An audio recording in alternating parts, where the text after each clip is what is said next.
Hoxha, mundesh me përmend ndonjë shkak që nga konteksti bashkohor ku jetojmë ne që është më i rrezikshëm apo faktor më i rrezikshëm që njeriu të merr rrugën e devijimit atë të largohet nga rruga e drejtë e udhëzimit?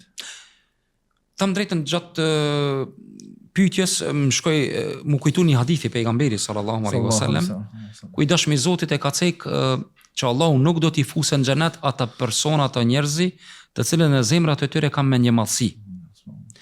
Një ndër faktorët e devijimit është menjëmallësia.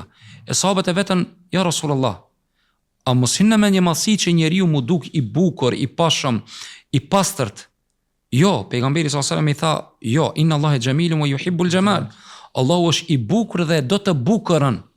Mirë po tha, menjëmallësi është ghamtun nasi wa batarul haq. Domthon neglizhimi apo nënshmimi i njerëzve dhe refuzimi të vërtetës.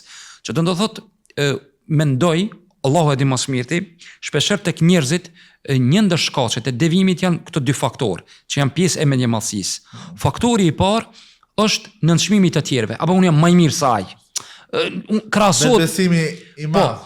O gjë kum po dhe krahasimin kur e bëjmë ne e bëjmë me njerëzit e dopt. Nuk e bëjmë me njerëzit shembull që kanë ndash iman, ndash diçka tjetër, me njerëzit më të lartë se ne. Shembull isha duke ligjëruar gjatë Ramazanit duke trajtu rrëfime nga suneti i pejgamberit sallallahu alajhi wasallam, që i ka rrëfi ngjarjet pejgamberit sallallahu alajhi wasallam. Edhe gjatë trajtimit i thash xhamatit këshinë, ne nuk jemi duke garu vetëm me sahabët për xhennet. Garimi është me gjenerata halomat përpara, me popullin e Ben Israilve, me njerëzit të cilët e kanë shoqëruar Hazreti Isa, domthon ti me çato i duke garuar në xhennet. Shirë sakrificën e tyre. Andaj edhe një ndër shkaqet e devijimit tek njerëzit janë dy faktorë të cilët i potencohet te hadithi i lart përmendur.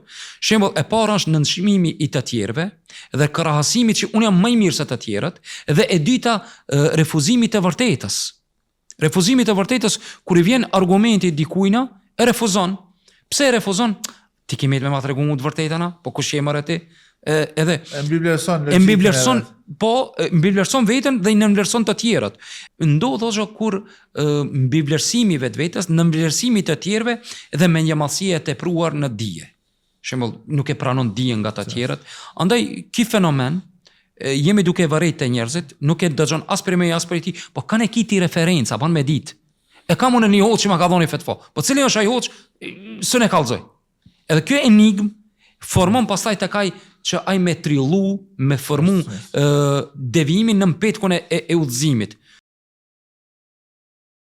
Hapësira e me gjet aty ku të fles zemra, domthon ku të konvenon ti e pranon. Bile në këtë aspekt edhe menjëmallësia është shumë më rëndësi se ti nuk do mu duk i diskriminuar në aspektin shoqëror. Unë du një shtëpi më të mirë, një kerr më të mirë, një telefon më të mirë, gjithçka, edhe ti pastaj e refuzon të vërtetën, se ti do me çndru.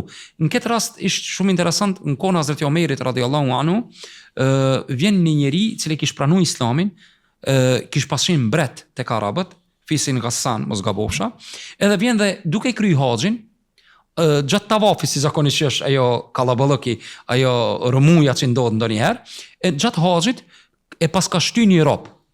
Një rob e paska shty këtë njeriu nga fisi Ghassan që paska qenë mbret. Edhe në formë revolte vendos ki robi që ta hakmirët, mirë po shkon te prisi muslimanëve te Omeri radhiyallahu anhu dhe i kërkon dhe i thotë ja Omar, ki njeri më lëndoi gjatë tavafit. Omeri radhiyallahu anhu në shej drejtësie vendos që këta ta ndëshkoje edhe çish dihet ashtu si është bodami kthehet në të njëjtën formë. Omeri e thirat personin dhe i thotë ti e ke bë këta po, ai e pohon dhe po. Thotë ki njeri thotë morë hak ndaj me, një njeri i zi edhe rob, pasi pas ka qenë një njeri jo me peshë në shoqëri.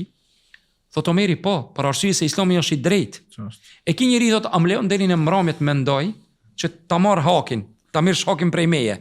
Pas ka prit mbrëmjen, ki njeri edhe pas ka shku, pas ka hik, pas ka largu nga Mekja, edhe pas ka shku te Romakët, në shej, domthon nuk ka mujt me pranu që dikush me atë nivel shoqëror i ulët. Është i barabart me ta. Po, e shka ka ndodhur, ka deviju. E shka ka qenë shkak i devijimit është mos pranimi i të vërtetës edhe i barazisë dhe i drejtësisë.